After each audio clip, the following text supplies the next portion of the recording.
So I'm gonna level with you. It's now Monday. We were working on this. We started this whole process on like Saturday. Let me show you where we are, what I've accomplished, what I've done, what we need to do. We have the return done. We have the feed. We have the filter, 3D printed filter holder mount thing. It comes down and around here to the rail, goes into the rail, dives down, comes down here. There's a little P-clamp down here hiding underneath the shift selector. Comes up, zip ties, and then I put a straight on it, but it obviously is not going to work very well with that and then the turbo. So I took the turbo off for now to deal with some other stuff, and then we're going to cut this. The other thing I did is I destroyed my half shaft. I was trying to remove the bearing off this end. So I started whacking it with a hammer, and the retention clip on the end of the axle, I ended up smashing the end of the axle, and basically that retention clip wasn't going to move, and the splines were twisted, so that wasn't going to work. So we got to pull that shaft out because I used it to try and figure out where the drain hose needed to be and determine if it needed to be trimmed. That's done. So we got to switch the axle. It's in there. We still need to press bearings. I'm gonna try and do that this week. We got the shift cables in. We have it routed through the heater thing right now. But on the inside, we still have a lack of floor for the front half of our eBay Amazon shifter. I have to add floor back into it. So let's go ahead and get started doing some of that. It's gonna take a couple days. Just sit back and watch.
So we've got the fuel pump installed, we're sealed up, we got the sock on it, we've got everything exactly the way it should. Let's walk around, let's talk about the front. So it comes all the way to the front, comes in through the stock hard line, goes all the way up, goes up to this Russell fuel filter, 3-inch, comes all the way down and around, goes through the rail, comes down, goes under the fuel rail, goes to the regulator back down to the return, back to the tank. Fuel system is done. Done. It's done. It's Done. done. I wonder if there's anything I could even cross off the side of the fuel pump here, but I already done.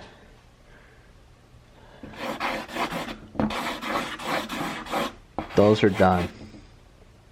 There's only one thing left to do with the entire fuel system. Normally, when you do fuel system upgrades, you have to do something called a hardline kit, or basically what you're doing is you're making a kit where the power for the pump is through a relay, and the existing wiring just triggers the relay. But we're gonna do something else. What we're going to do is we're going to take what we have and we're going to make sure that it is properly set up to just drive the pump directly, because we don't even have a stock fuse box. So we're going to go ahead and modify the existing wiring that I just put in, and we're going to make it all 12 gauge solid stuff to do that pump in directly without any other crap. All right, so we got the harness in the car now. We added this 12 gauge GXL wire for a fuel pump. We added another one for our ground, which is right down here. It's this dedicated one, so it's a beefy boy.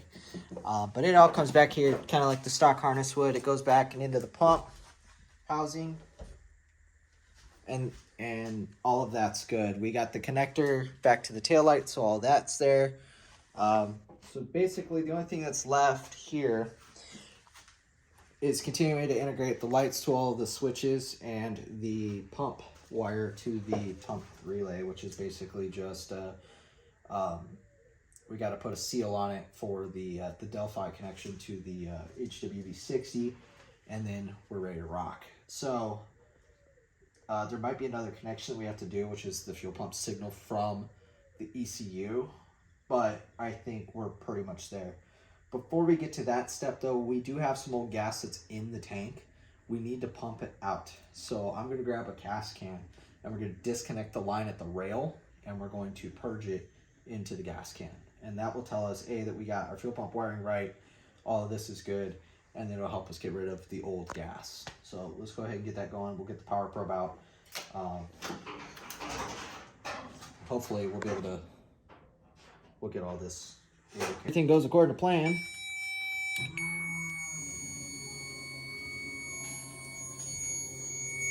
Go check out the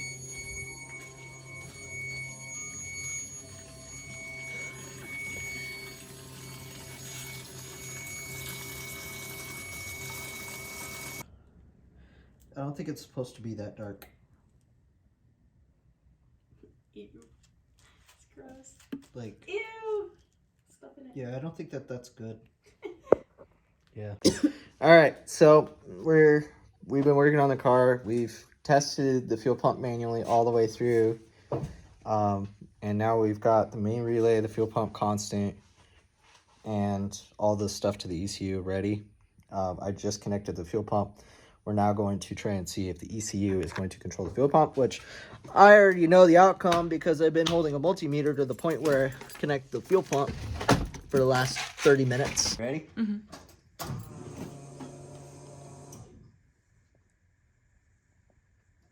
I don't want to crank it. I wanted to crank it so bad right there, but I'm not ready. No? I need to oil in it first. But it turned on, right? Huh? That noise? That was the fuel pump. Yeah, that's good, exactly, right? That was good, yeah. Okay. That is exactly what I wanted to hear, because now what that means is that the ECU is in control of the fuel pump. We are totally ready to start this thing. Yay! The wiring's done. Just we need to oil. Run. The rest of this is just gauges and brake lights and stuff. The run part's done. So all we need now is we need some oil. We need some better gas, because that stuff's crap. I'm not putting it in this. We're going to need a big gas can. Yeah. I think we're just about there. So, yeah, as long as the thing doesn't burn down the house tonight, we'll fire it up tomorrow.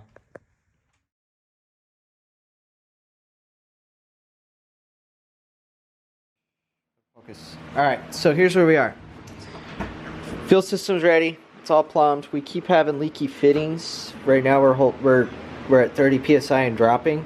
We were at somewhere around 40, and it goes up to 53, which is per the sheet that I'm looking at is what I'm supposed to be doing. So 53.1, I've set my stuff in K-Pro. We have this done, so we have all the fuel stuff up to here. We forgot this earlier, so we had to go get a bung for that, so that's happy. Set my base pressure a little bit. We're going in.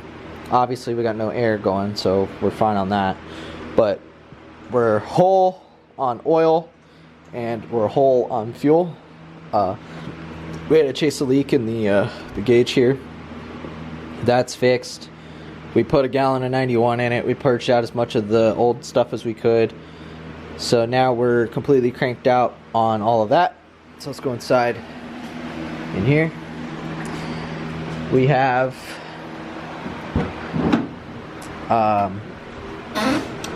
We busted out the AEM oil pressure gauge.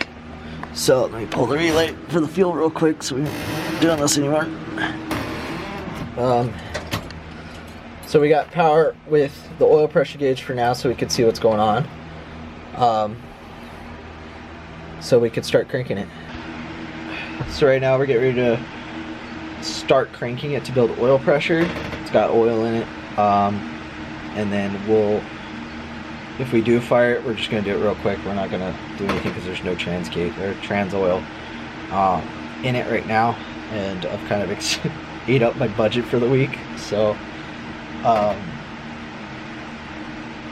we're gonna get ready to fire it here. So we're gonna try and see if we can build some oil pressure and get it flowing through everything, and then check for more leaks. Here we go. Quiet. Okay.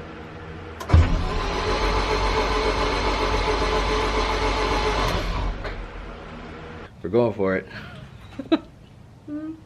So Melissa's got the camera duty. I'm gonna do key duty. She's gonna make sure the engine doesn't all of a sudden start puking something that I forgot. But we have 40 pounds of oil pressure. Everything should be good. So, ready? Yes. All right, we're doing it. So here we go. All right, here we go. Ain't nothing but to do it to it, huh?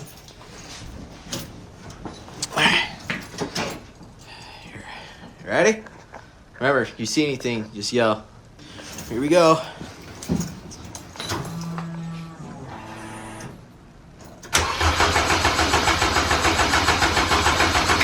I have a solution for the slow crank, but we got a problem here. We gotta figure out why we ain't got, The battery? No, it's not a battery thing. What's going on here? We should have coil power. Do I not have a fuse? It might need You're up to 40. Ignition might not have a fuse in it. No, it does. I'm gonna go figure out that, re-diag it. Figure out what I'm missing, because it's gonna be one of those couple things, I think. But I'll be back in just a few minutes. Keep an eye out. Okay, we're gonna hit this. So let's see if we get it. I can't pinch it out anymore, but so the problem I had before was when I start the car, all my sensors and everything would dip out. We don't have that problem anymore.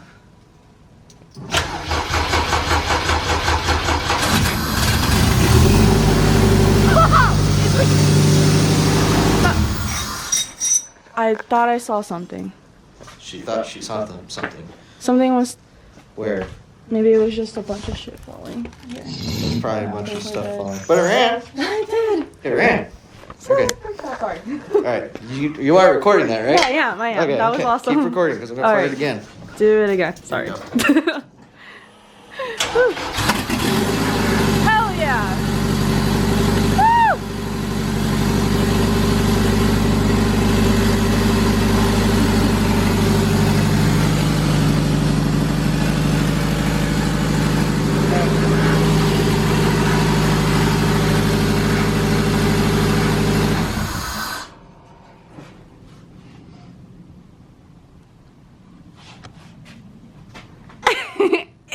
We did it! It's amazing what happens when you use the right wire from the ignition to the rest of the system, so that it doesn't cut when you try to. Oh, that was beautiful. Yeah, and unfortunately nobody was there to see it. Yeah, sorry about that freak out before, but you did it! One wire was the only thing that was wrong. I just used the That's wrong so ignition awesome. wire. Everybody's gonna be all like mad and stuff. Yeah, y'all missed it. You're sleeping. It fired. Hell yeah. Dude, my car is no longer a project. It's not a concept. It worked. Oh, that was sweet. It made noises. It made all kinds of noises. And Some smoke right here. Yeah, but that's the exhaust probably. Oh, okay. So it didn't get that hot. Wow. So it's the next day, and I've had a lot to process in my mind. Everything that happened when we did the first start. First off, I'm totally excited. I'm over the moon. There was definitely some noises I heard, some rattles, stuff like that, but there's still a lot of things that aren't bolted down. We got bolts that are in like the subframe right here that could be loose, namely this side, which is where I've been hearing sounds. I believe there's bolts in here somewhere, or maybe not, I don't know, but there's stuff that's all in here. And we still got I know that that's loose, the booster's loose, and the other thing that I failed to understand that I'm learning. What I'm learning is that forged motors are, especially when you build them for turbo, they're a little bit on the looser side, so you get something called piston slap when it's cold, and it's a normal thing. I can't tell if that's what we got, but we still got to go through some things. So that was number one, is there's a weird rattle. I want to find it, try and fix it. Number two is the alternator. I found, so one of the videos, the alternator, when I started it, you could see the alternator light go red immediately. And I was like, watching it today when I was making a short, I was like, I thought I fixed that. Turns out I didn't. The alternator's connected there, but there's no power wire. So that's just got to go from there to over here to the starter. And the idea of that is that basically you're ever only going to use one of those at a time to go from there to the battery. So we'll make a short little jumper to the starter. Life will be good again. After that, there's not a whole heck of a lot that needs to be done. In terms of the engine, I do need to try and get the suspension together though. One thing I didn't mention in all this, I got really excited in the chaos of everything, but we got hubs on in the rear. They have not been torqued, so I need to torque those down soon. Probably do that right after I do this, just for sanity. I still need to switch to the half shaft. I also didn't explain what we did with the charcoal canister, but that's okay. If you want to know more about that, I have a short on that. Just go check out the shorts on the channel. Yeah, and then I really need to get the lighting and that stuff in there. We got to weld that. The tunnel, we got to finish the front end. We got to get the captive nut situation done for the suspension. But all of that is going to be a separate video. We're getting so close to getting this thing completely running and driving. There's also going to be some education going on because we're going to bust out the square wave again. We're going to start doing charge piping, or at least try. If we can't do it, then maybe we'll contact somebody local who is very well versed at that, and then we'll do that. But a lot of work to do. Right now I just need to get this video out because this is a big one. Thank you for subscribing. Thank you for cheering me on. Thanks for, I know there's a lot of people that are local or that are friends of friends that have subscribed and followed this process. I just want to say thank you for coming along on this crazy ride that we're on. I'm so excited to be here. And I guess another point to make is that a lot of people might go, you know, oh, he's been doing this for years or whatever. This is my first motor. This is my first, like, to this spec. I've done research this entire way, so if anybody ever says I can't do that, you're full of shit. That's all I gotta say, because I've never done this before. I've never built a course report myself. I've never done forged internals. I've never done a turbo build. I've never done this on any level ever. The most I've ever done is like cold air intakes and stuff like that. All you got to do is have a thirst for knowledge and just be on the relentless quest of understanding. And once you have more answers than questions, then that's pretty much a good time to start pulling the trigger and doing your own. So go find your answers. In the meantime, I'm out. I have to go finish editing this video. Take it easy. Stay tuned. I know it's like, well, what else is left? We got a lot left. Namely, we gotta get the intercooler and radiator mounted. So that's gonna be like, we're gonna do a lot of welding in probably the next video. So stick around. I'm gonna show you how to do some cooler stuff. We'll see you in the next one. See you guys.